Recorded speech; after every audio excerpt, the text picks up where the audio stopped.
예수님의 비유 5번째 시간으로요. 잃어버린 드라크마 하나를 찾는 비유라는 제목으로 말씀 상고하도록 할게요. 그 잃어버린 양은 100마리 중에 1마리, 잃어버린 드라크마는 10개의 동전 중에 하나, 그리고 잃은 아들은 2개가 아니 2명의 아들 중에 하나. 그래서 마지막 결론이 이제 하나예요. 이제 그 하나랑 이제 관련된 내용들을 이제 회개와 비교하여서 이제 설명해 보도록 하겠습니다. 그 세상으로 던져진 존재 있죠. 이 세상의 모든 사람들은 하나님을 잃어버린 양, 목자를 잃어버린 양이고, 자신을 낳아준 부모를 잃어버린 미아입니다. 율법의 세상으로 던져진 존재, 철학적인 용어로는 피투된 이제 존재라고 해요. 그러니까 철학자들이 인간의 그 삶과 존재를 논할 때 왜 이런 표현을 했냐면, 제가 누누이 말씀을 드렸지만 이 세상에 태어났는데 우리의 생명과 우리의 존재를 내가 스스로 결정하고 나온 분들은 하나도 없지요. 내 부모도 내가 선택하지 못했고, 내 나라도 내가 선택하지 못했고, 아무튼 내 생김새, 나의 유전 정보, DNA, IQ, 그 모든 것들을 내가 선택하고 나오지 못했어요. 그냥 눈 떠보니까 이런 나가 된 거예요. 너는 왜 내 아들이 됐니? 당신은 왜 저의 부모님이 됐어요? 할 때 아무도 답을 못하는 거예요. 물론 좋은 말로 엄마 아빠가 사랑해서 널 낳았다고 하는데 그건 거짓말이죠. 이런 이제 문제 앞에서 동물들은 자아의식이 없으니까 내가 왜 태어나는지 왜 살아내는지 그런 고민 안 하잖아요. 그냥 지가 본성대로 살다가 좋아하는 거 하다가 죽으면 끝나는데, 인간은 자아 본성이 있으니까 나는 뭐지? 나는 왜 이거 고민을 항상 하게 된다는 얘기예요. 그래서 인간은 어디에서 왔는가? 나는 왜 이렇게 존재하는가? 우리 큰아들은 이제 커가지고 이제 그러지 못하고, 둘째 아들과 셋째 딸 제가 안아주고 이렇게 재워주면서 항상 이렇게 뽀뽀해주면서 물어봐요. 너 어디서 왔니? 그러면 우리 둘째 아들은 엄마 씨앗에서 왔다고, 배운 게 있어가지고. 진짜 그러나? 그러죠. 저도 신기할 따름이에요. 이런 인간 존재에 대해서 이제 세계의 큰 그 학문은 2가지 견해가 있어요. 유실론, 하나님을, 신이라는 존재를 믿는 그 유실론에 의하면 인간은 신에 의해서 만들어진 존재다. 이게 우리가 믿고 있는 기본적인 인간론이에요. 그러니까 인간 자체에 대한 연구가 깊이 들어갈 수 있어요, 없어요? 인간의 생물학적인 본성이나 환경에 의해서 만들어진 어떤 성품들을 굳이 연구할 필요가 없죠. 그래서 개혁주의, 우리 조지신학의 책을 보면 인간론이라는 챕터가 있는데, 성경에서 말하는 인간론은 고작해야 인간의 죄, 인간이 왜 죄를 범했고 왜 타락했는지, 그런 종교적인 차원에서 인간을 연구하지, 보다 좀 넓은 인간 존재 자체를 연구하는 측면에서는 그러지 못해요. 그러니까 쉽게 사람들을 정죄하죠. 왜 사람이 태어나서 동성을 사랑하죠? 그거는 죄다. 왜 그러는지는 고민을 안 하고, 그건 성경이 죄라고 하니까 문제다. 이런 식으로 이렇게 하니까 문제가 되는데, 아무튼 유실론은 간단해요. 쉬워요. 우리는 누구에 의해서 만들어진 거예요? 하나님에 의해서. 우리의 육체의 부모는 나를 만든, 나의 피부를 만든 그 도구에 불과한 거죠. 그래서 하나님을 아버지라 부르고, 나를 낳아준 부모는 실제 부모가 아니라고 이제 표현을 하죠. 아무튼 뭐 그러고, 이제 무실론은 우연과 시간에 의해서 진화되었다. 생물학적인 본성이 이제 진화되었다. 이렇게 이제 봐요. 근대 이전까지는 유실론적 사관이 전 세계를 지배하였고요. 과학 문명이 발전하면서 인간의 세포나 DNA나 뭐 이런 것들이 이제 연구되면서 뇌과학이 발전하니까요. 그런 얘기도 해요. 종교인들의 전두엽이 특별히 이렇게 발달돼 있대요. 전두엽이 감정을 조절하는. 그러니까 전두엽이 없으면 인간의 감정이 없잖아요. 그러니까 전두엽이 없으면 예수님을 믿을 수 있을까? 이런 이제 질문이 나오는 거예요. 이게 종교를 관장하는 그 기관이 없어지면 그런 질문도 나오는데, 그러니까 그런 과학적 사관에서 이제 인간을 이제 분석하는 거죠. 그렇게 보고 있어요. 그런데 예수님은 너무도 단순하게 이제 복음에 대해서 설명을 하는데, 인간에 대해서 인간은 뭐냐?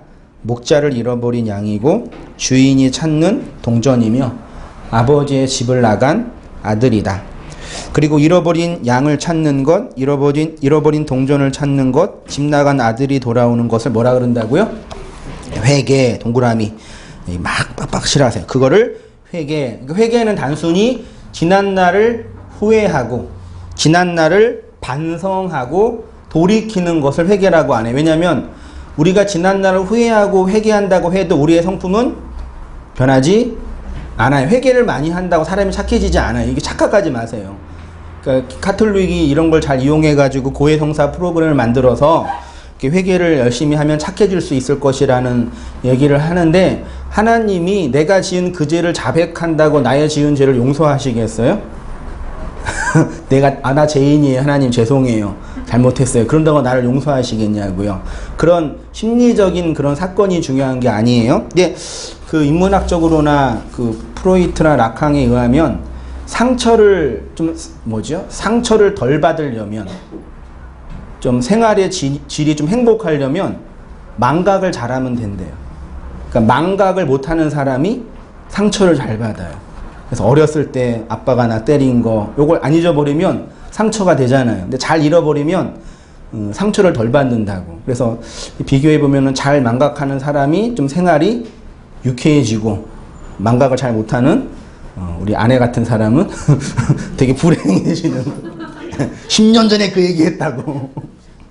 농담처럼 얘기했는데, 이와 같이 죄인 한 사람이 회개하면 그 하나님의 찾으심으로 하나님께 발견된 그의 삶이 나타나는 새로운 인식이고 자각이고 알미다. 뭐 그렇게 했고요. 그러니까 이렇게 우리가 회개를 하기 위해서는 두 가지를 전제해야 되는데, 첫째가 내가 하나님께 잃어버린 양이라는 자각이 있어야 돼요. 내가 알고 보니까 하나님에 의해서 보내어진 한 존재구나. 그런데 하나님을 잃어버렸네. 그럼 하나님이 성민아 라고 찾고 있는 그 음성을 누구를 통해서 들어요? 제가 잃어버렸다라는 건 하나님이 나를 찾을 때만 가능하잖아요. 그럼 하나님이 나를 뭘 가지고 찾아요? 원래 기독교는 뭐라 그래요? 기독교는 하나님을 믿는 종교예요? 예수님을 믿는 종교예요? 정확하게 하셔야 돼요. 기독교. 하나님. 기독교는 하나님을 믿는 종교가 아니라 예수님을 믿는 종교예요. 그 예수님을 이제 어떻게, 예수 그리스도라고 그러죠? 그래서 이 기독교가 원래 뭐예요? 그리스도 교회예요. 하나님 교는 안상홍 씨가 하고 있는 이단이고 하나님 교가 아니에요. 우리는 기독교, 그리스도, 이것도 한문 번역이 좀 안 좋은데 그리스도 교회예요. 그러니까 하나님이라는 신적 실체가 있지요. 이 하나님을 어떤 사람은 돈으로 생각하고, 어떤 사람은 명예로 생각하고, 어떤 사람은 권력으로 생각하고, 어떤 사람은 쾌락으로 기타 등등 생각해요. 이게 하나님이에요. 과학이 하나님이에요. 근데 우리는 하나님을 뭘로 알아요? 그리스도로. 그래서 기독교예요. 그러니까 이 하나님은 하나님이라고 부를 수 없는 그 하나님이잖아요. 네, 그 하나님. 각자 다, 그러니까 제가 여러 사람과 만나보고 토론해보고 얘기해보면 하나님 믿지 않는 사람은 거의 없어요. 각자 나름대로 하나님 다 있단 말이에요. 그 하나님이 예수 그리스도로 우리에게 오신 거예요. 그래서 하나님의 그 말은 예수 그리스도를 통해서 수렴되는 거예요. 성민아 라고 부를 때 그 성민이를 예수 그리스도를 통해서 부르는 거예요. 그러니까 하나님이 나를 찾고 있음을 누구를 통해서만 알아요? 그렇죠. 예수님을 통해서만 알아요. 그 예수님을 믿는 거. 그 예수님이 뭘로 오셨어요? 말로 오셨죠? 말씀이라고 그러면 돼요. 그 말씀이 우리에게 뭘로 왔어요? 영으로 왔죠. 영은 곧 말이니까 이걸 그리스도라고 하는 거예요. 그래서 그리스도의 영이라 그러잖아요. 그러니까 그리스도의 영을 받는 사람, 어떤 신비적인 경험을 하는 게 아니라 그리스도의 말을 받은 사람, 그 말을 이해하는 거예요. 그래서 기독교를 하나님교라고 안 하고 하나님의 그 말을 담고 예수를 믿는 종교라고 하는 거예요. 이 예수를 통해서 하나님이 나를 찾고 있음을 아는 거죠. 그렇죠. 그래서 예수님 믿는 거예요. 예수를 아는 거고 예수를 배우는 거고. 그래서 이제 하나님이 나를 찾고 있음을 그 예수 그리스도를 통해 예수를 보내주셨는데 그 예수가 나의 소원 들어주고 내 꿈 이루어주는 그 예수가 아니라 하나님이 나를 부르는 하나님의 말이라는 얘기예요. 이해되셨죠? 중간쯤으로 보셔서 그러면 생각해 보십시오. 내가 하나님으로부터 잃어버린 양이라는 걸 어떻게 알게 되냐? 내가 하나님께 잃어버린 양이다라는 거 언제 알게 돼요?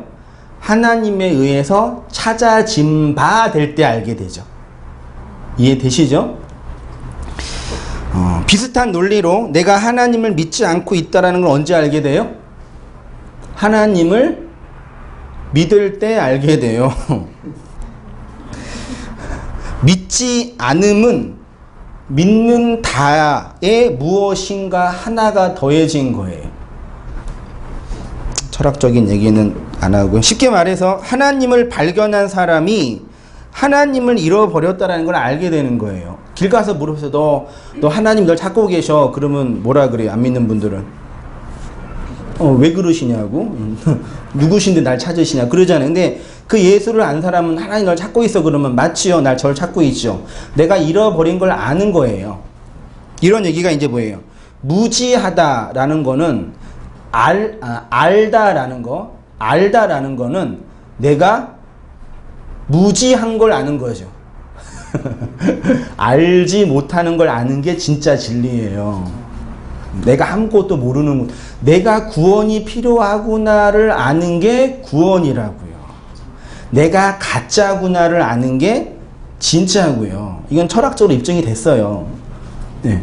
그러니까 하나님이 나를 찾고 있다라는 얘기는 내가 하나님께 잃어버려진 존재라는 거예요. 그때 하나님을 찾아요. 어린이 동산에서 즐겁게 놀고 있는 애들은 내가 엄마한테 잃어버리지 않았다라고 아는 애들이에요. 근데 막 놀다가 엄마 아빠를 잃어버렸다라는 딱 자각이 올 때 그때부터 어떻게 해요? 엉엉 울어요. 내가 잃어버려졌구나. 그때 엄마를 찾잖아요. 내가 부모를 잃어버리지 않았다고 생각할 때는 그냥 그 놀이동산, 율법이라는 놀이동산에서 즐겁게 노는 거예요. 이거 타다가 저거 타다가. 근데 어느 순간 내가 부모님을 잃어버렸나 자각할 때 부모를 찾는 거죠.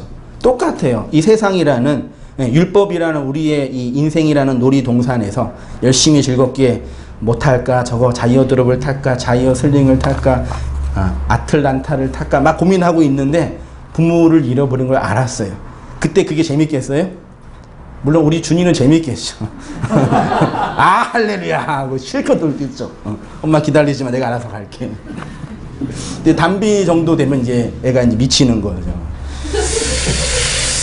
그래요? 그 무지하다는 것은 무지를 알고 있는 지식이 있기 때문에 나의 무지를 아는 것입니다. 그래서 예수님이 이런 말씀을 하셨어요. 요한복음 9장 39절 보이시죠? 같이 한번 읽어보시겠습니다. 시작. 예수께서 이르시되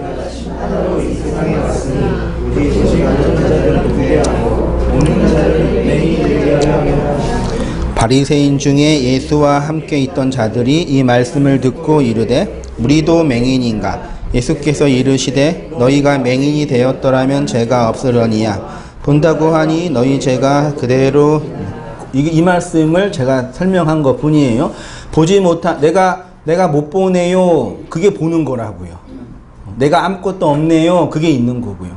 제가 가난하네요. 그게 부자라고요.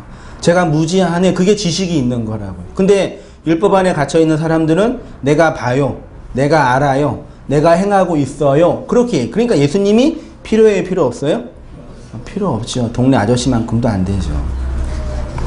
정말 예수가 필요한 삶이 돼야 되는 거예요. 그러니까요. 이 회개함이 기독교의 본질이며 우리가 예수를 믿는 유일한 이유입니다. 그래서 진리를 깊이 경험하면, 이 예수를 알면 이 세상이 어떻게 돼요? 낯설어지는 거죠.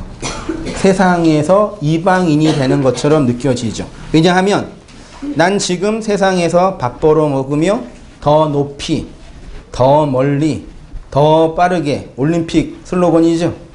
살아야 되는데 예수님은 이 세상에 살아가는 방식과 방법에 대해서는 전혀 가르쳐 주지 않으셔요. 예를 들어서 이렇게 제가 썼어요. 예수님과 상담을 하면, 예수님, 전 이 세상을 어떻게 살아가야 하나요? 전 어떤 일을 해야 할까요? 저는 어린 시절 상처를 너무 많이 받아서 지금도 그 상처 속에 갇혀 있는데 어떻게 해결할 수 있나요? 어떤 사람과 결혼해야 하나요? 제 자식이 좋은 대학에, 좋은 곳에 취업하기 위해서는 어떻게 하면 되나요? 저의 노후를 어떻게 준비하지요? 가르쳐 주세요. 당신은 전지전능하신 하나님이라면서요. 저를 사랑하신다면서요. 우리의 고민과 기도는 이거죠. 그렇죠? 이제 다 이거대로 오잖아요. 교회 올 때. 이제 수능도 얼마 안 남았는데 이제 또 100일 기도도 한참 하잖아요. 그 절간에서도 하고 교회에서도 하고. 내 자식이 서울대 가면 남의 자식은 서울대 못 들어가요. 그래서 제 자식은 서울대에 못 들어가요. 웃자고 한 얘기예요, 이런 거. 그러니까 하나님이 그 기도 어떻게 들어오지? 누가 그 얘기 했나요? 어저께 유치원 애가 내일 그 소풍 가는데 내일 비 오면 못 간다고 하니까 열심히 기도했대요. 내일 비 오지 않게 막 간절히 그럼 엄마한테 엄마 기도하면 하나님 들어주니까 엄마가 뭐라 그래요? 들어주지. 기도 열심히 했는데 비가 왔어요, 안 왔어요? 왔지요. 그 화가 났죠, 딸이. 그래서 엄마한테 따지는 거. 엄마, 기도 열심히 했는데 왜 내일 비가 와? 니보다 더 열심히 기도한 사람이 있었나 보다. 내일 비가 오게 해달라고. 그래서 비가 온 거라고 그러시는데, 그런 거예요. 예수님은 너무 간단하게, 너무 힘들어요. 너무 아파요.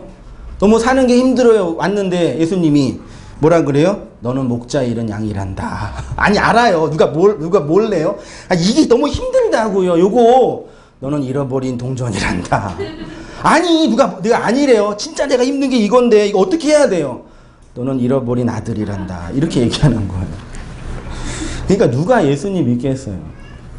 어떤 사람이 예수님 믿고 있겠냐고요. 그래서 거의 대부분의 사람들이 예수 믿지 않고 자기가 욕망하는 그 예수를 만들면서 종교 생활에 매진하는 거예요. 생명체의 욕망이 있죠.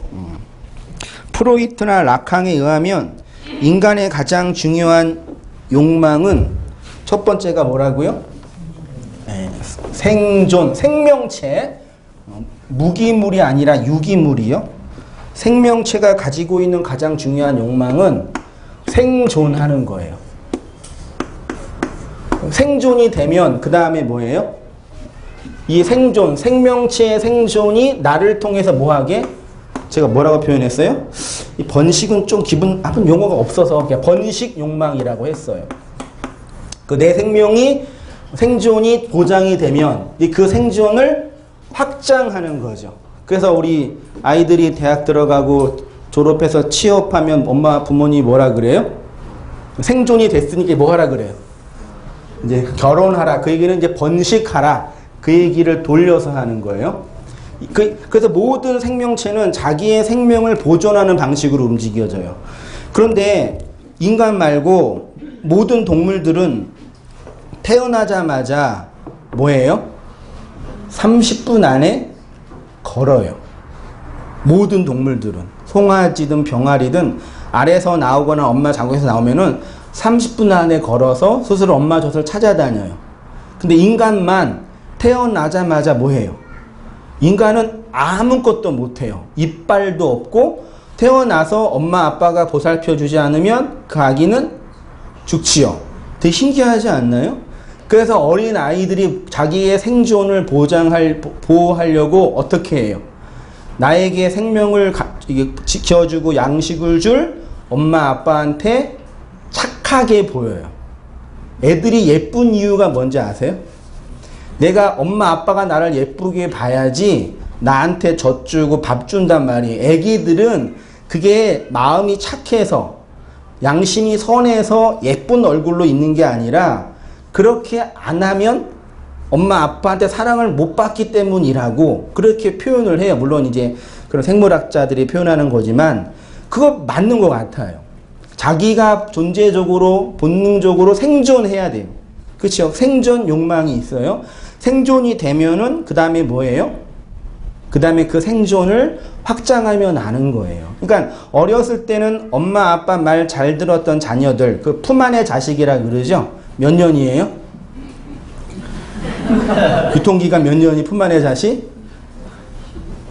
10년 너무 길게 보셨네. 3년 정도 아니나요? 요즘 4살만 돼도 이제 나 됐다고 이제. 그러고 있다가 이제 청소년만 되면 얘가 이제 반항기가 생기잖아요. 왜 그런지 알죠, 이제? 이제 내 생명은 내가 책임질 수 있습니다. 내가 알아서 하겠습니다. 그렇게 가는 거예요.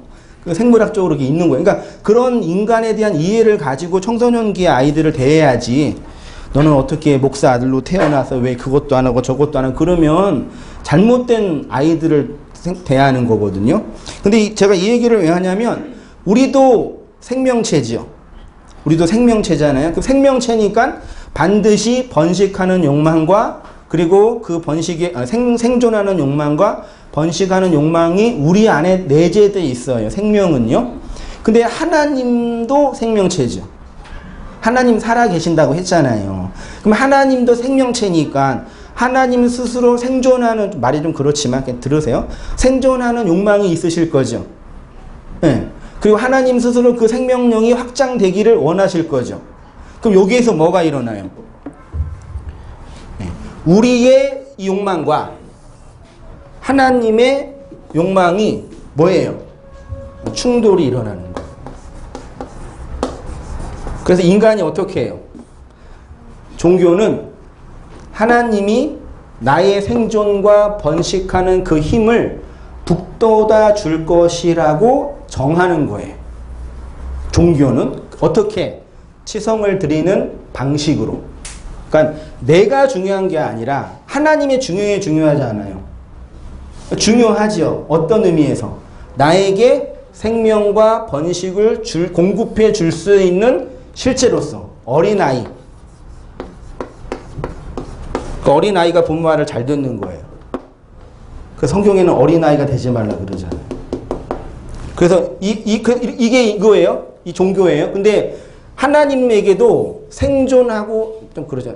자기의 생명이 확장되기를 원하시는 본성이 있으실 거 아니에요. 신이 생명체니까. 그럼 그 하나님이 인간에게 뭐라 그러는 거예요? 나의 생명을 너한테 줄 거야 그러는 거예요. 그렇죠?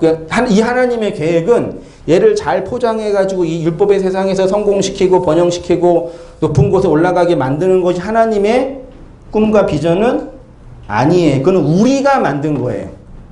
하나님이 우리를 높은 곳에 올려보내고 하나님 우리를 부자로 만드는 것이 하나님의 꿈이 아니에요. 그건 우리의 비전이에요. 좋아요, 나빠요? 좋고 아니 하고 싶으면 하세요. 우리 거니까 하나님이 하라고 줬어요. 근데 다만 여기서 뭐가 일어나요? 경쟁이 일어나니까. 그러니까 우리가 잘 되고 성공하고 번영하는 거는 하나님이 우리에게 넣어준 그 하나님의 계획이 아니에요. 이걸 인정하셔야 돼요. 그래서 우리 인생이 힘들 때도 있고 어려울 때도 있는 거예요. 그럼 뭐냐? 하나님이 우리에게 당신의 그 생명을 건네주는 거예요. 그래서 하나님을 남자라 그러고 우리를 뭐라 그래요? 여자라 그러고. 그래서 남자의 씨를 받는 자궁이 되는 거죠. 여기에서 씨를 가지기로 오는 거예요. 그러면 보세요. 하나님이 인간을 심판하실 때 나중에 최후의 심판이 있다고 성경에 말하니까 심판하실 때 뭘로 심판하시겠어요? 하나님이 계시고 예수 진짜 믿는 사람이 있고 여기는 예수를 믿지 않는 사람이 있어요. 하나님이 우리에게 당신의 씨를 건네주지요. 그 씨가 말씀이고 그게 너의 결국 아들이라 그러고 예수라 그러죠. 그럼 우리가 최후의 심판에 하나님께 내놓아야 할 게 뭐예요? 이거예요. 나를 예쁘게 포장한 액세서리가 아니라 내가 60평생 70평생 열심히 일해가지고 돈 많이 벌었어요. 높은 건물 지었어요.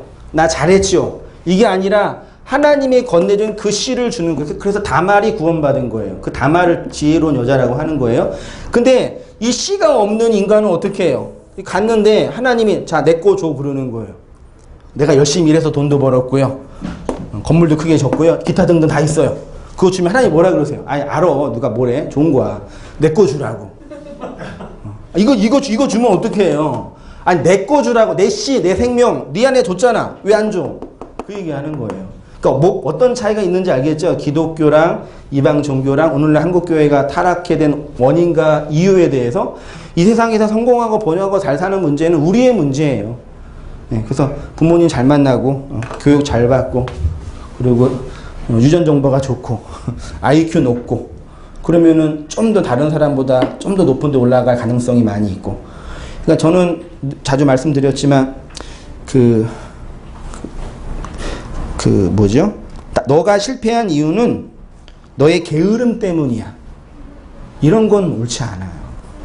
옛날에는 개미는 부지런하고 배짱이는 게을렀잖아요. 요즘은 배짱이가 돈 잘 벌어요. 음반 잘 내서 대박 나면은. 근데 그것도 배짱이 나름이죠. 그러니까 우리가 실패하고 좌절하는 이유가 우리에게만 있는 게 아니에요. 그걸 인연이라고 불교용어가 표현하는데 원인이 우리에게만 있는 게 그게 뭐예요? 그게 컨디션, 관계, 조건. 어느 조건에 의해서 어떤 원인에 있을 때 어떤 일이 결정되잖아요. 맞잖아요. 예를 들어서 열심히 사법고시 준비했어요. 정말 최선을 전교 1등을 했는데 사법고시가 폐지됐어요. 그럼 그렇게 공부한 건 어떻게 돼요? 말짱 도루묵이잖아요. 이해되죠? 그러니까 인생을 살면서 우리가 당하는 좌절이나 어려움이나 이런 것들의 실패를 경험하실 때 물론 잘 못해서 시장조사 잘 못해가지고 너무 순진하게 뛰어들어서 그럴 수 있지만 모든 원인을 나한테만 대는 건 다른 사람이 핑계댈 때. 그래서 흙수저들이 그래서 기분이 나쁜 거예요. 돈이 없고 가난한 게 슬픈 게 아니라 경쟁 상대가 안 되는 거예요, 벌써. 그래서 시쳇말로 세상에서 대한민국의 성인의 소득 수준이 언제 결정되냐. 한 사람의 인간이 태어나면 직업 활동을 하면서 돈을 벌 거 아니에요. 돈을 버는 거에 따라서 소득 수준이 결정되잖아요. 슬픈 일이지만. 그게 언제 결정되냐. 15살쯤에 그 아이가 평생 벌 수 있는 소득 수준이 결정이 된다고. 공자 선생님은 15살에 학문의 뜻을 세웠다고 하는데 대한민국에 있는 우리의 사람들은 15살에 그의 인생이 대한민국에서 어떻게 살지가 결정이 된다고 하는 그런 얘기를 들었어요. 그게 이제 우리에게만 있는 게 아니라 외부에 의해서 그런 것들은 그걸로 보세요. 그러니까 세상에서 싸우는 문제, 삶의 문제는 우리의 영역이니까 너무 성공했다고 잘난 척하지 마시고, 예. 그래도 성공하면 좋은 것 같다지만, 예. 잘난 척하지 마시고, 이게 안 됐다고 너무 이렇게 자괴감 스스로 막 정죄하면서 그렇게 하지 마세요. 예.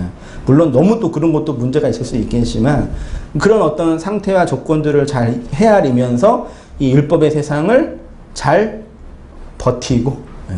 자살하지 마시고, 사시다가 주님께 가면 되는 거고, 복음은 그 얘기를 하는 게 아니라는 얘기. 그 하나님의 욕망이 있습니다. 그런데 예수님은 우리를 어떻게 만드시냐면 나의 생존과 나의 번식을 삭제하여 욕망 자체를 삭제하는 건 아닙니다. 인간의 욕망은 삭제 안 돼요. 네. 금욕주의가 그래서 틀린 거예요. 욕망이 삭제당하는 것처럼 느껴지는 거지 실제로 욕망에 삭제당하면 죽어요. 껍데기만 남아요. 껍데기만.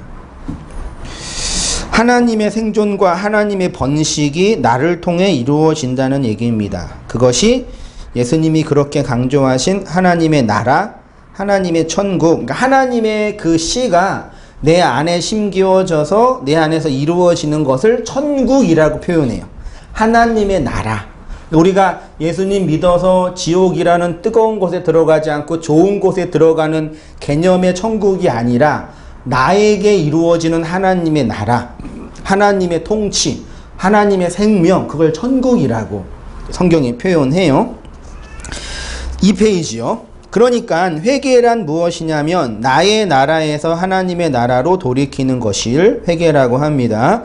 우리가 이렇게 회개하면 내가 죽고 하나님이 살기 때문에 이 율법의 세상이 낯설어지게 되죠. 불편해요. 왜요? 그러니까 쉽게 말하면 그냥 처녀가 편해요? 임신한 자매가 편해요? 말도 안 되는 비유, 쉽게 얘기하면 그래요. 예수님 안 믿는 사람은 결혼하지 않고 임신하지 않는 처녀예요. 그래서 성경은 처녀로 죽으면 지옥 간다고 얘기해요.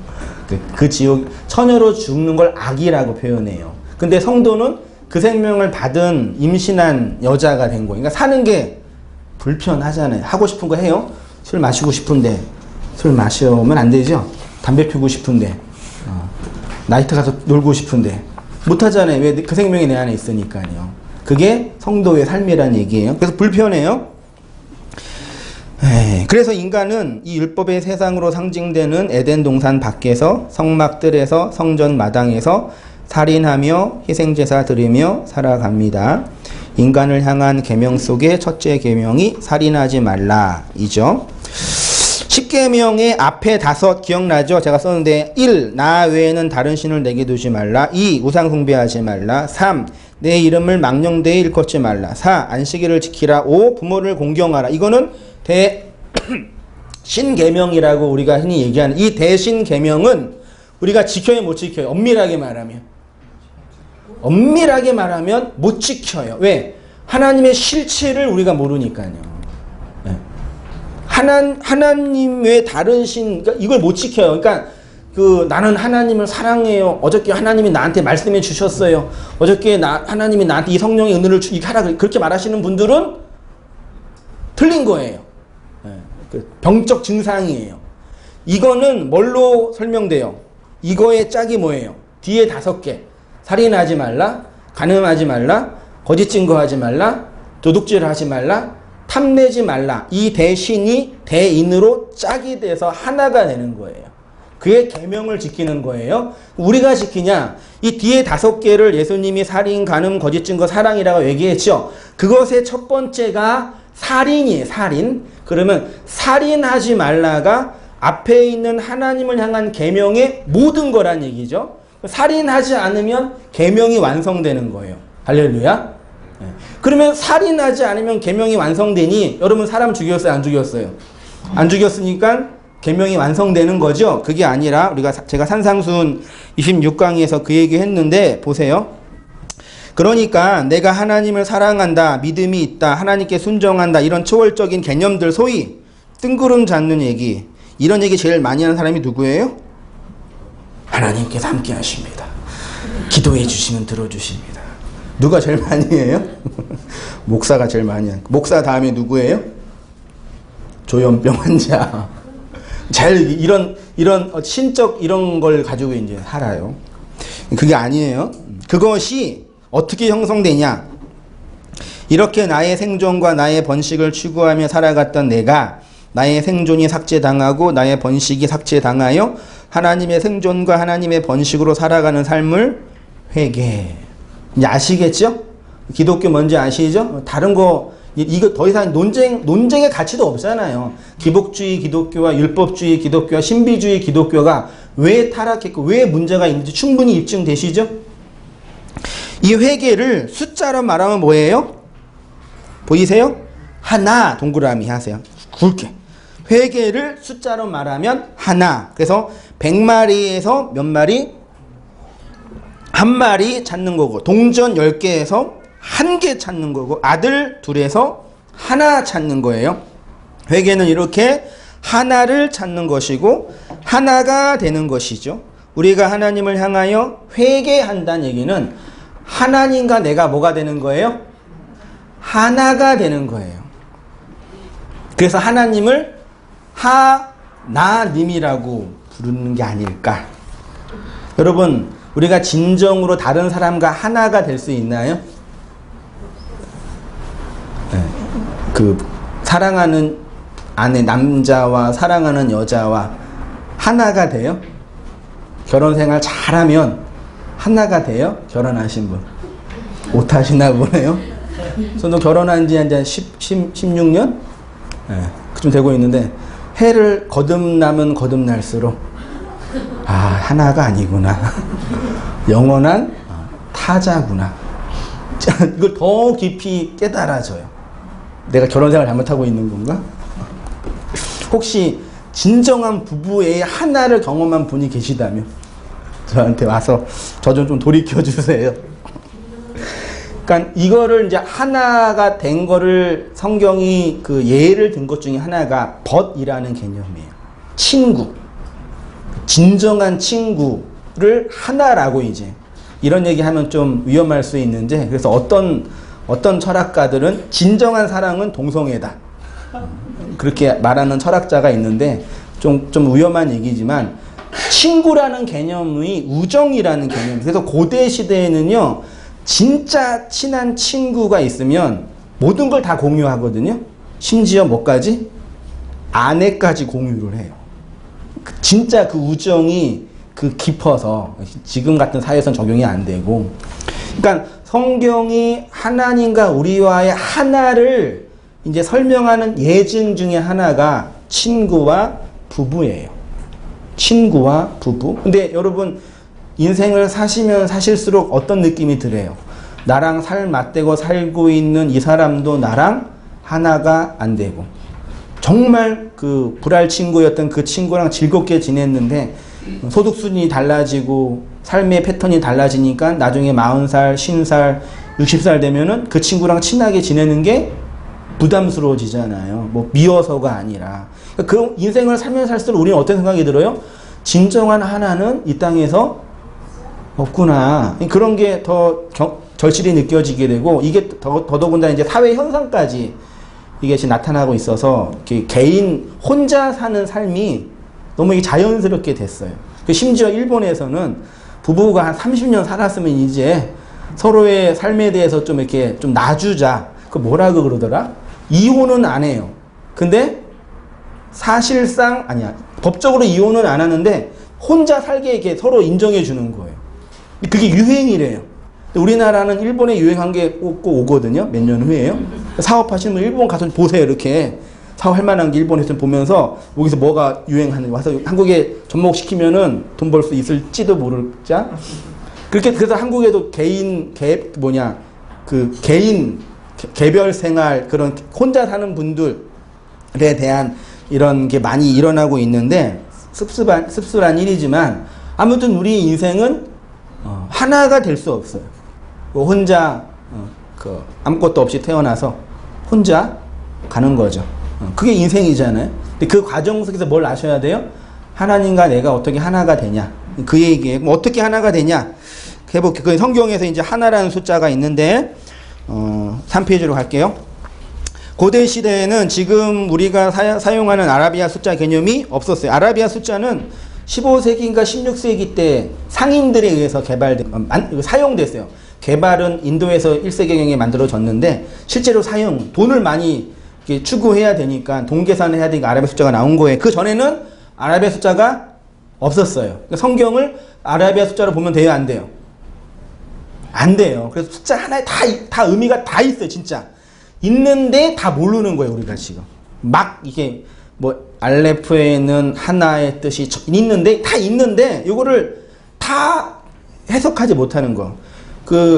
예를 들어서 베드로가 예수님 부활 후에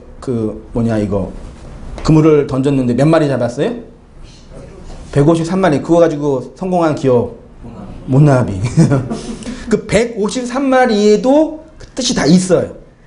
있는데 워낙 오래돼가지고 뜻을 헤아리기가 어려워요. 네, 그런 건 어려운.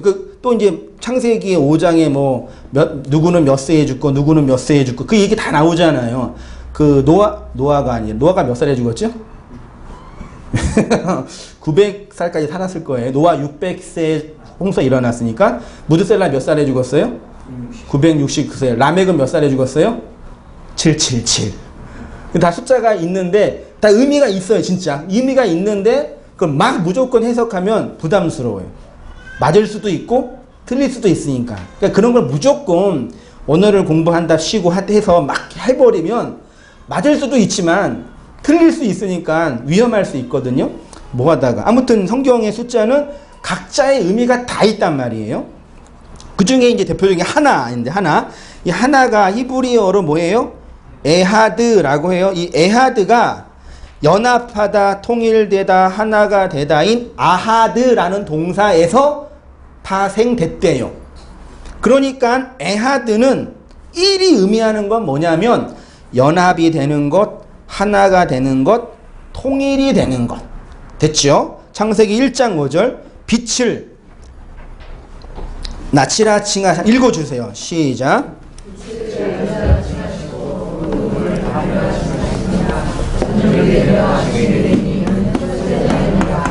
빛을 낮,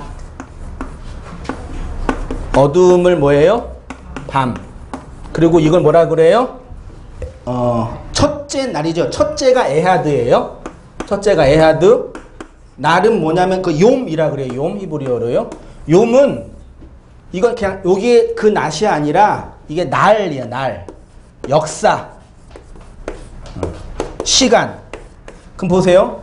창세기 1장 5절에서 빛을 통해서 뭘 알아요? 이건 다 알죠, 이제? 빛과 어두움 뭔지 알죠? 어두움이 빛이고 빛이 어두움이에요. 이건 어두움 속에 빛이 있는 거고 빛 속에 어두운 거예요. 그건 낮이 뭐예요? 밤. 하나님이 역사라는 밤을 건네준 이유는 밤을 통해서 뭘 알아고요? 낯을 알고 어둠을 통해서 빛을 알고 그러면 뭐예요? 그게 에하드. 하나의 날, 역사가 된다. 이런 언약이 담겨져 있어요. 그런데 하나는 뭐냐면 빛과 어둠을 하나로 보고 낮과 밤을 하나로 보는 거. 그게 에하드 욤. 이것을 우리의 역사를 통해서 아는 거다. 그렇게 이제 하나를 설명하는 거예요. 그래서 하나가 되다, 연합하다 있죠. 제가 설명했던 게 그거예요. 첫째 날이 에하드인데 하나라는 뜻입니다. 빛을 낮이라 칭하시고 어두움을 밤이라 칭하셨는데 그 천국에는 눈물이 있어요, 없어요? 요한계시록에 가면 다시는 애통하는 것이나 눈물이 없다 그래, 슬픔이 없다 그랬는데 슬픔이 없는 천국이 좋은 천국이 나쁜 천국이에요. 물론 슬픔이라는 단어는 있는데 천국에 슬픔이 없으면 뭐가 없는 거예요? 다 아시죠? 이제 우리 성도님 다 이제 기본적으로 다 아셔가지고 이제 더 나갈 수 있을 것 같아요. 슬픔은 기쁨이에요. 그쵸? 네. 슬픔을 통해서 기쁨을, 그러니까 기쁨이라는 그 가치는 반드시 슬픔을 통해서 알아요. 그러니까 슬픔은 나쁜 거예요? 아니죠. 슬퍼할 때 슬퍼해야 되고, 기뻐할 때 기뻐해야 되죠. 슬퍼할 때 기뻐하면 조증. 왜요? 그 진짜 나이 들면 이렇게 조증이 되신다니까요.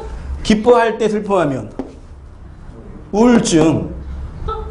진짜라니까. 그러니까 이거를 정당히 해석하지 못하는 거예요. 여러분 낮에 기쁘게 생활하려면 밤에 뭐 하셔야 돼요? 잘 주무셔야 되죠. 밤에 잘 못 주무시면 낮에 생활이 되게 힘들고 불쾌해져요. 그런데 나이 드시면 밤에 잠을 못 자는 증상이 생기죠. 그걸 뭐라 그래요? 그걸 불면증이라 그러잖아요. 밤이라는 시간에는 잠을 잘 자야지 낮에 행복하게 살 수 있는데 밤에 그게 메커니즘이 망가져 버리니까 낮에 생활이 안 좋아지는. 그럼 낮에 행동을 잘 하려면 밤에 어떻게 하시면 돼요? 잘 자면 되는데 밤에 잠을 못 자면 어떻게 하면 좋을까? 한 6일 동안 잠을 안 자는 거예요. 저는 아직 뭐죠? 그 불면증은 안 걸려서 이런 말 하기 좀 그렇지만 혹시 걸린 분이 있으면 뭐 상심하지 마시고. 아무튼 뭐 이런 증상들이 우리 안에 있는 거란 말이죠. 그러니까 천국이 단지 우리가 생각하는 눈물, 슬픔 그게 없는 막 좋고 막 즐겁고 행복하고 그런 게 아니에요. 두 개가 하나가 된 곳이에요. 두 개가 하나가 되는 것. 그거를 밤을 통해서 낯을 알고 어둠을 통해서 빛을 알면 그걸 쫙 에하드 욤 하나가 됐다. 그래서 우리가 눈은 두 개인데 왜 하나로 보여요? 신기하지 않나요? 눈은 두 짝인데 두 개인데 왜 하나로 보여요? 과학적으로 우리의 망각이 시신경 눈이 이걸 사물을 보면은 이 산물이 우리의 뇌에 들어가서 시신경에 의해서 하나로 종합하잖아요. 그래서 하나의 상이 딱 만들어지잖아요. 근데 눈이 두 개인데 두 개로 보이면 그건 병적 증상이잖아요. 이 세상이 우리의 눈이 두 개인데 세상이 하나로 보이는 이유는 하나로 통합하는 그것이 뇌에 있기 때문에 가능한 것처럼 율법의 세상에서 모든 걸 두 개로 옛날에는 어두움이 나쁜 거고 가난이 나쁜 거고 질병이 나쁜 거고 나이가 들면 흰머리가 나고 피부가 쭈글쭈글해지는 거는 나쁜 거예요? 좋은 거예요? 자연스러운 게 좋은 거죠. 좋은 거예요. 나이가 들었는데 피부가 쭈글쭈글이 안 되면 그건 비정상이잖아요. 근데 그 비정상의 짓거리를 돈 많은 사람들이 얼굴에 갖다 대면서 하는 거예요. 그러니까 이게 차근차근 나이가 그 나이에 맞게 몸이 늙어가고 변해가는 건 자연스러운 증상인데 우리의 욕망이 그거를 거부하는 거예요. 더더군다나 인터넷이나 TV에서 모든 여자의 기준은 수지고 혜리고 뭐 김하늘이고 하여튼 기타 등등 그런 사람들이 모든 여자의 기준이라고 해버리니까 좀 몸매가 안 좋은 자매들은 그거 보고 마음이 어떻게 돼요? 우울해지잖아요. 그거는 비정상이라니까요. 우리의 욕망을 투영하는 어떤 그 무엇이에요. 그러니까 너무 연예인들이 이렇게 우리나라에서 이렇게 대접받는 그 현실은 사실 좋은 게 아니에요. 우리의 일상의 생활이 가장 중요한 거라니까요. 맞잖아요. 우리의 일상, 이 일이 목사가 너무 주님의 일을 한다. 하나님의 영광을 위해서 우리 목사님 막 세계를 전도를 다니고 뭐 그런 저는 그러지도 않지만 막 하는 우리 목사님 최고의 목사님 정말 주님을 헌신하는 목사님 그렇게 목사를 너무 이렇게 높여 세우는 건 성도의 일상의 삶을 무시하는 거라니까요. 네. 우리의 일상의 삶, 이 삶에서 우리가 살아가는 그 생활이 성도의 자연스러운 일상이에요. 근데 스타 목사나 경영자 같은 그런 목사가 한 교회에 딱 세워져 가지고 이 목사는 최고. 그런 얘기는 뭐예요? 나는 별로. 그거 아닌가요? 그런 게 우리가 내재되어 있다니까요. 네? 그러니까 너무 청소년들이 그 직업의 1순위가 연예인 되는 거래요. 그 연예인은요, 진짜 하늘의 별이 되는 거예요. 만 명 중에 한 명도 아니죠. 10만 명 중에 한 명. 그렇게 밟고 올라와서 그 사람이 되는 거라니까. 그러니까 그걸 뭐라 그래요? 그걸 우상이라 그러잖아요. 우상. 우리의 현실 자체에서 인정이 없고요. 얘기가 길어졌네요. 회개라 그러고요. 내려올게요. 창세기 2장 24절이요. 이러므로 남자가 부모를 떠나 그 아내와 연합하여 둘이 뭐가 돼요? 한 몸 에하드예요. 남자는 누구예요? 예수님. 부모로 남자가 부모가 되기 위해서 그의 아내는 누구예요? 교회. 여러분, 성도. 그래서 뭐예요? 하나님이신 그분이 씨를 가지고 우리에게 예수로 오셨죠. 그 씨를 우리에게 건네줬잖아요. 그래서 죄인 하나가 회개하면 뭐가 넘친대요? 기쁨이 넘치는 거예요. 남녀가 하나가 될 때의 그 성적 즐거움이 인간이 누릴 수 있는 가장 큰 기쁨 중에 하나잖아요. 그것처럼 하나님이신 그분이 우리에게 그 생명을 건네줄 때 그게 하나님의 기쁨이 되고 우리의 기쁨이 되는 거예요. 그 하나가 에하드가 됐다. 그 얘기예요. 그 인생은 뭐예요, 그러면? 인생은 그 남편을 만나는 기회예요, 기회. 계기, 기회. 내려오셔서 이 에하드가 신약으로 가면은요 헤이스라는 단어로 설명이 됐습니다. 양 하나, 동전 하나, 아들 하나가 헤이스입니다. 이 헤이스 안에는 하나됨, 통일됨, 연합됨이라는 의미가 있고요. 그러니까 이런 것 하나를 찾았다라는 것은 그것과 연합되다. 히브리어랑 헬라어가 똑같아요. 사전을 보니까요. 원이. 그러니까 하나는 하나가 되다예요. 이 하나님이 우리를 그렇게 찾았다는 것은 우리가 그 하나님과 연합되고 하나가 되고 통일된다는 구원론적인 의미가 내포되어 있습니다. 그래서 우리가 우리를 찾으시는 신을 하나님이라고 부르는 거죠. 우리가 하나님을 하나님으로 부르는 것은 그분이 유일한, 그러니까 우리나라 번역 성경의 역사를 보면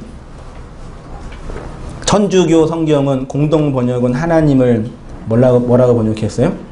하느님. 원래 그게 우리나라의 신관념은 천재, 하늘신 개념이었잖아요. 그래서 천주교가 그거를 그대로 차용해서 하늘에 계신 그 님, 그래서 하늘님이라고 번역을 했고, 개신교는 천주교랑 좀 차별을 해야 되니까, 그래서 유일하신 한 하나님을 강조하기 위해서 하나님으로 이렇게 칭한 거예요.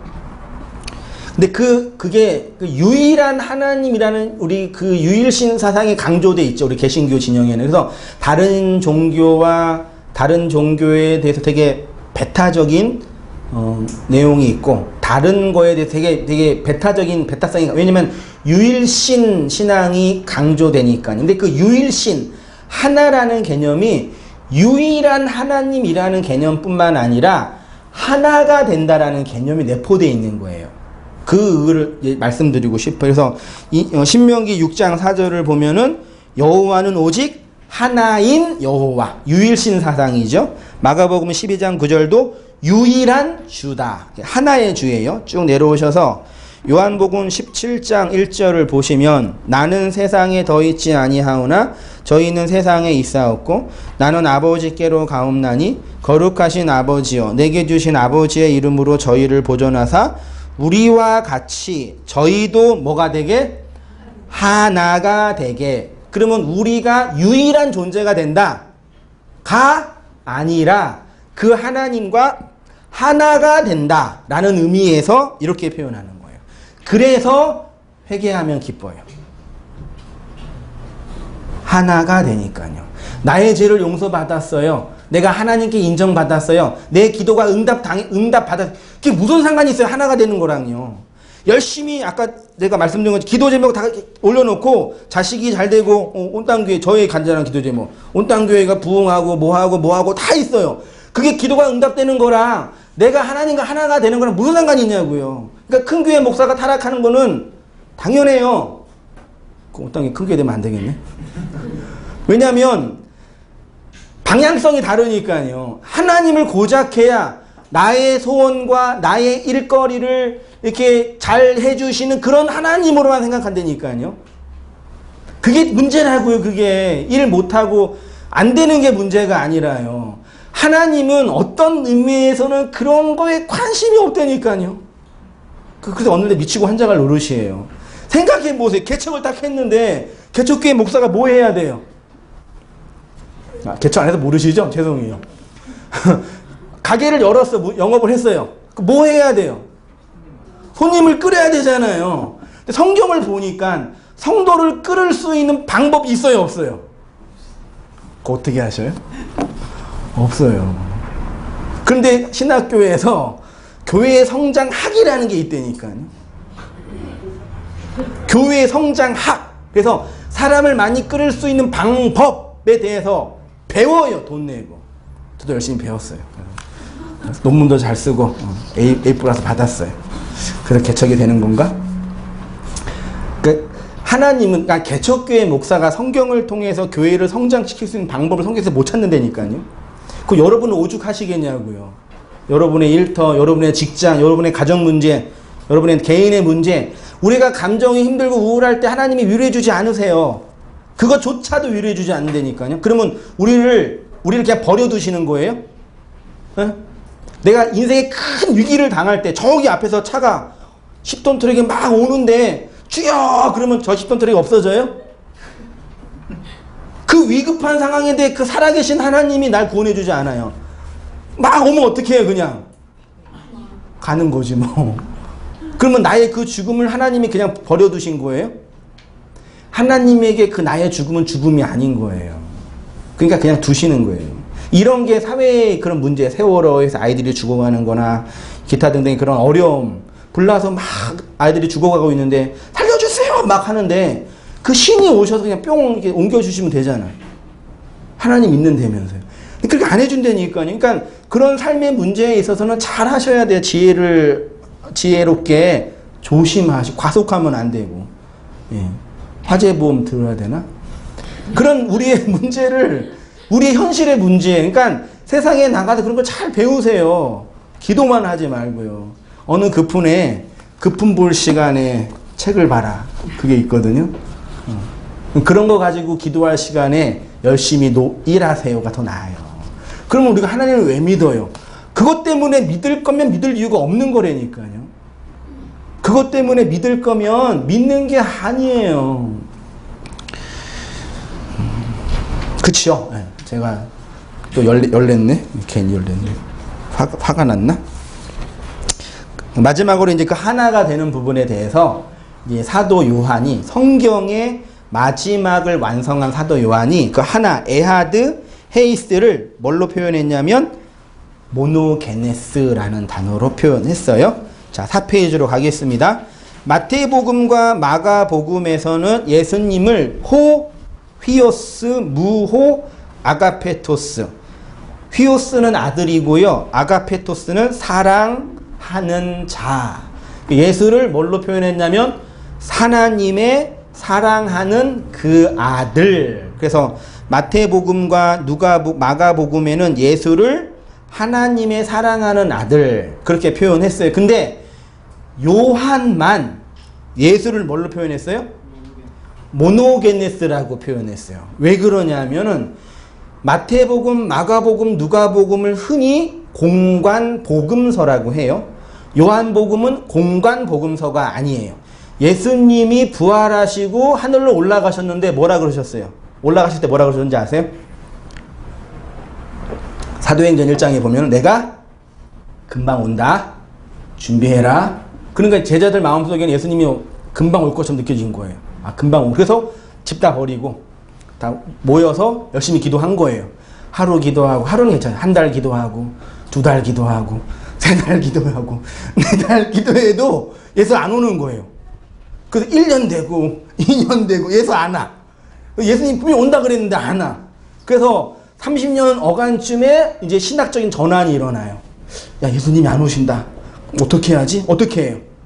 내가 본 그 예수를 증거해야 되잖아요. 자손들에게.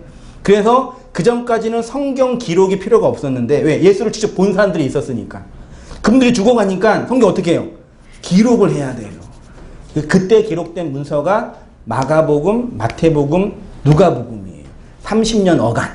그리고 이제 교회가 번성했는데, 교회가 이제 로마의 그 헬라 시대에서 헬라의 사상을 받으면서 큰 사상적인 어려움을 경험했어요. 헬라 이율론이 교회에 침투하고 이방 사상이 교회에 들어와서 마지막 남은 사도 누구예요? 요한이 끝까지 거의 90살까지 살았거든요. 남아서 이제 마지막에 교회에 필요한 성경을 기록한 게 요한복음이랑 요한 1, 2, 3서랑 요한계시록이에요. 그 요한계시록에서는 예수님을 호 휘오스, 호 아가페토스라고 안 하고 모노게네스라고 표현을 해요. 유일하신 하나님, 독생자 하나님이라고 표현한 거예요. 그래서 요한복음 1장 14절 보세요. 말씀이 육신이 되어 우리 가운데 거하심에 우리가 그의 영광을 보니 아버지의 독생자의 영광이요 은혜와 진리가 충만하더라. 본래 하나님을 본 사람이 없으되 아버지 품속에 있는 독생하신 하나님, 그 하나님이 어디에 나타나셨어요? 여러분 자신 속에 모노게네스로 오신 거라니까요. 독생하신 하나님이 우리의 눈 밖에 이 물질 세계에 보여진 게 아니라 그 하나가 된 우리에게 오신 거예요. 그걸 독생하신 하나님이라고 표현한 거예요. 요한복음 3장 16절 하나님이 세상을 이처럼 사랑하사 누굴 주셨으니 독생자를 주셨으니 이는 저를 믿는 자마다 멸망치 않고 영생을 얻게 하려 하심이라. 저를 믿는 자는 심판을 받지 아니하는 것이요 믿지 아니하는 자는 하나님의 독생자의 이름을 믿지 아니함으로 벌써 뭘 받아요? 그럼 심판 받고 있네요? 벌써? 하나님의 독생자 모노게네스를 믿지 않으면 심판받아요. 왜요? 그 심판받는 특징이 뭐예요? 심판받으면 어떤 일이 일어나요? 가난하고 병들고 사업 망하고 뭐하고 그건 심판 아니에요? 다 대통령 때문이에요? 물론 환경이 있지만 그런 건 성경의 심판 아니에요. 오늘 본문의 심판이 뭐라 그래요? 독생하신 독생자의 이름을 믿지 않으면 독생자가 모노게네스죠. 하나를 가진 자, 하나가 된 자예요. 심판이란 뭐냐면 세상이 선과 악이죠. 선, 악. 이게 에피뚜미아라는 우리의 욕망. 우리의 욕망은 세상을 두 개로 봐요. 선과 악으로. 이게 심판이에요. 너무 간단하나? 그래서 슬픔은 나쁜 거고 기쁨은 좋은 거고 병 걸린 거는 나쁜 거고 나은 거는 좋은 거. 맞아요? 병 걸린 건 나쁜 게 아니에요. 불편한 거죠. 슬픈 일이죠. 암 걸리면 저주받아요? 저주받는 거예요? 무명장수 100세까지 살면은 그 복이에요? 부자가 되면 복이에요? 자본을 많이 있으면? 자본이 없으면 저주예요? 이제 더 이상 이거 가지고 논쟁하지 마세요. 고민하지 마세요. 자유로우세요, 제발. 욕을 하세요, 그냥. 정부 관료나. 혹은 부모나. 왜 우리 부모는 재벌이 아닌가? 내가 가난한 이유는 부모가 재벌이 아니어서 그런 거죠. 미안해요. 자유로우시라 일부러 대서 하는 거예요. 이 두 개로 보는 게 아니라 이걸 하나로 보는 게 모노게네스라니. 독생자, 하나가 된 자. 그러면 독생자가 내 안에 와서 그 예수를 믿으면 이 세상을 뭘로 봐요? 하나로 보잖아요. 그래서 예수님이 고쳐준 사람 중에 맹인 중에 어떻게 해요? 정확히 기억이 안 나는데 눈이 맹인인데 예수님이 이렇게 눈을 뜨게 해주니까 두 개로 보입니다 이러잖아요. 그게 점점점 잘 보입니다. 우리가 그렇게 된대. 세상이 딱 두 개로 보였는데 그게 하나로 보이는 거예요. 아, 이게 자연스러운 인생의 결과구나. 그게 하나가 되는구나. 그게 구원이에요. 여전히 그걸 두 개로 보는 거예요. 그럼 이렇게 말하면 그러면 누가 열심히 공부하고 누가 열심히 애쓰겠냐? 아니에요. 진리가 돼서 그 진리로 하나가 된 사람은 이 세상에서 자기의 분기과 삶에 대해서 최선을 다해 살아가요. 최선을 다해서 집에서 자고 최선을 다해서 백수로 놀고 그렇게 최선을 다해서 살아간단 말이에요. 옛날에는 노래하고 춤추면 딴따라라 그러나요? 한 10년 전만 해, 20년 전만 해도 그거 되게 안 좋게 봤잖아요. 요즘에는 딴따라만 잘해도 대박 나잖아요. 그러니까 이런 우리가 생각하는 그런 관점은 다 변한다니까요. 예? 어떤 아이는 우리 큰아들 친구 중에 그림을 너무 잘 그리는 아이가 있어요. 근데 그림이 언제 시상에 떠올라요? 새벽에. 새벽 1시, 2시. 그때 막 떠오르는 거예요, 새벽에. 그럼 어떻게 해야 돼요? 그래야지. 근데 새벽에 밤새서 그렸는데 그날 학교를 가야 돼요. 학교에 지각해요. 그럼 학교 입장에서는 그 아이는 어떤 학생이에요? 나쁜 학생이 되는 거예요. 그 아이가 나쁜 학생이에요? 자기가 잘하는 걸 밤에 하고 낮에는 못하는 거예요. 그래서 그런 집단에서 소외되는 거예요. 그러니까 사회를 보면 진짜 똑똑한 사람들은 우리 일반적인 교육과 다른 차원에서 그걸 하잖아요. 네. 그걸 옛날 같아서는 어떻게 네가 학교를 지각했냐? 우리만 해도 학교에 지각하고 들어가면 선생님 몽둥이로 기다렸잖아요. 네가 공부 말하고 그런데 뭐하는? 그렇게 다 했잖아요. 근데 옛날에 그게 악이었는데 지금은 그게 선이 되잖아요. 그러니까 이 세상에서 우리가 하는 모든 행위는 끊임없이 변해요. 윤리적 판단은 계속 변하는 거라니까. 그러니까 그거 가지고 너무 자기를 이렇게 얽매이게, 그러니까 물론 나의 이 행위가 다른 사람의 자유를 침해하면 안 돼요. 거기까지 막 나가면은 너무 감당이 안 돼. 그 어떤 분들 중에 너무 진리가 됐다고 감당이 안 되는 분들이 있어요. 내 감당으로는 안 나와. 안 된다고. 운땅이를 감당할 수 없다고 그냥 가시라고. 그런 분들이 있어요. 하나님의 심판은 읽어볼게요. 하나님의 심판이 이미 나타난다고 합니다. 그러면 하나님의 심판의 핵심이 뭐냐? 하나님을 믿지 않았기 때문에 지옥에 가는 것이 문제가 아니라 지금 독생자를 믿지 않고 있는 그 현실이 하나님의 심판. 심판이라는 단어가 크리노예요. 이 크리노가 분리하다, 나누다예요. 그를 나누는. 그래서 옛날 신화에 원래 사람은 남자와 여자가 하나라고 그랬잖아요. 신화에서. 그 신이 신이 질투해가지고 사람을 분리했다고 그랬잖아요. 분리하는 게 심판이라. 세상을 나누어 보는 게. 마태복음 5장 40절. 또 너를 송사하여, 크리노, 심판하여 속옷을 가지고자 하는 자에게 겉옷까지 이게 이해 안 되시죠? 내가 한번 상소는 했는데 마태복음 7장 1절 비판받지 아니하려거든 비판하지 말라.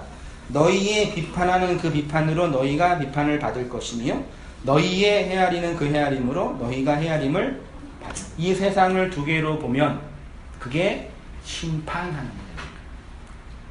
내가 여러분들을 두 개로 보잖아요. 제가 여러분을 뭐 하는 거예요? 정죄하는 거예요. 여러분이 저를 두 개로 보시면 여러분이 저를 정죄하는 거예요. 왜 목사가 설교하는데 가운 왜 안 입어요? 다른 목사는 가운 입는데 그걸 정죄하는 거예요. 자기가 갖고 있는 틈이 있지요. 빨개만 안 벗으면 되지 않나요? 우리를 송사하는 실체는 율법입니다. 율법이 우리에게 율법적 행위를 요구합니다. 속옷을 달라고 합니다. 그때 그 속옷, 즉 율법을 통해서 진리, 즉 겉옷을 건네주어야 율법의 송사, 비판, 심판에서 구원받는다. 하나가 된다. 라는 얘기입니다. 지난주에는 회개는 하나님의 찾으심을 아는 것. 그렇죠? 오늘은 회개는 두 개를 하나로 보는 것. 그걸 회개라고 할게요. 이 율법의 세상을 율법으로만 보고 있는 이 현실이 하나님의 심판이라는 것입니다. 그것이 어두움에 속한 자, 밤에 갇혀있는 자, 율법이란 이 세상의 초등 학문에 갇혀있는 자, 젖을 먹는 어린아이, 의의 말씀을 경험하지 못한 자라고 신약성경이 말하는 거예요. 그는 독생자, 하나를 가진 자, 하나가 된 자를 알아보지 못합니다. 그래서 하나님의 심판이 이미 진행되고 있습니다. 세상과 율법과 성경과 이웃을 다 나누고 분리하여 보고 있기 때문입니다. 독생하신 그 예수, 하나를 가진 그 예수가 없으니 에피두미아의 그 욕망으로 나누어 보기. 그러니까 그 예수를 정말 바르게 알고 믿어야 돼요.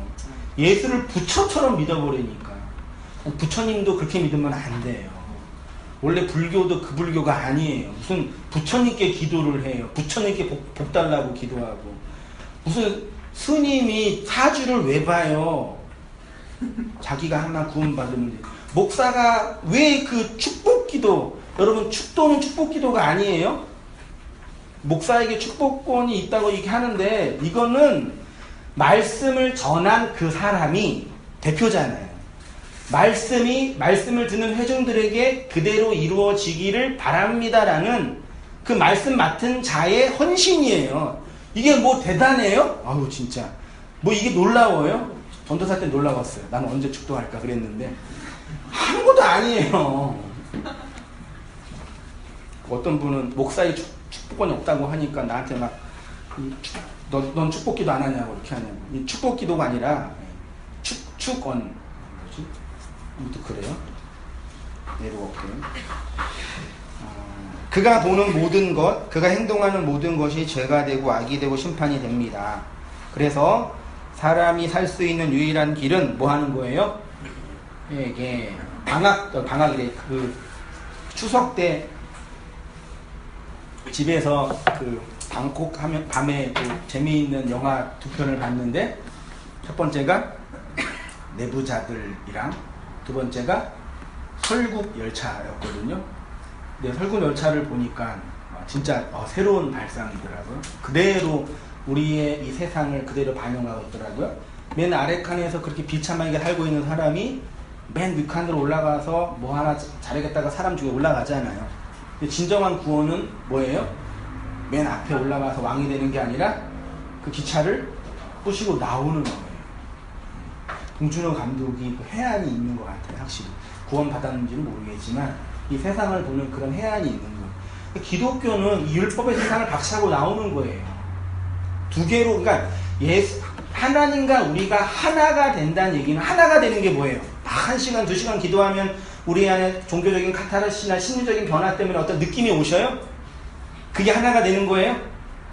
그러면 뭐 하나가 되는, 율법을 잘 지켜가지고 내가 어느 정도 수준 높은 사람이 되는 거예요? 그런 거 하나 되는 게, 하나가 되는 건 두 개를 하나로 보는 거라니까. 그 하나님과 내가 하나가 되는 게 그거예요. 그러니까 감정적인, 환경적인 변화가 아니라 인식론적인 변화예요. 다시 말할게요. 감정적인, 환경적인 전환과 변화가 아니라 인식, 이 세상을 뭘로 알아먹고 있냐, 인식의 문제예요. 두 개를 하나로 보는 거. 악을 선으로 해석하는 거, 어두움을 빛으로 보는 거, 슬픔을 기쁨으로 보는 거, 배고픔을 부유함으로 해석하는 거, 그게 하나가 되는 거. 그럼 하나님과 하나가 되니까 안식이라고 하는 거예요. 안식이 됐다고 배 안 고파지고 사는 게 문제였고 그런 거 아니에요. 힘들 땐 뭐 하라 그랬죠? 제가 뭐 하라 그랬어요? 일이 안 될 때, 힘들 때 어떻게 하시는데요? 어두움을 빛으로 보고 죄를 통해서 의를 알게 되고 사탄을 통해서 하나님을 보게 되는 것입니다. 그가 하나님이 찾는 한 마리의 양이고 하나의 던전이며 한 아들이 되는 것입니다. 그렇게 하나님과 하나가 되어서 살아가시는 성도님 되시기를 축원드립니다. 기도할게요. 하나님 아버지, 어린 양 비유와 드라크마의 비유와 잃은 아들의 비유를 통해서 그 하나가 된 우리의 삶과 내면에 대해서 나누고 공부하였습니다. 우리가 그렇게 하나님께 잃어버렸지만 하나님의 찾은 바 된 백성인 것을 깨닫고 알게 되었사오니 이 세상을 두 개에서 하나로 봄으로 안식하고 그 생명으로 살아가는 우리 모든 삶이 다 되어질 수 있도록 하나님 인도해 주시고 은혜 내려 주시옵소서.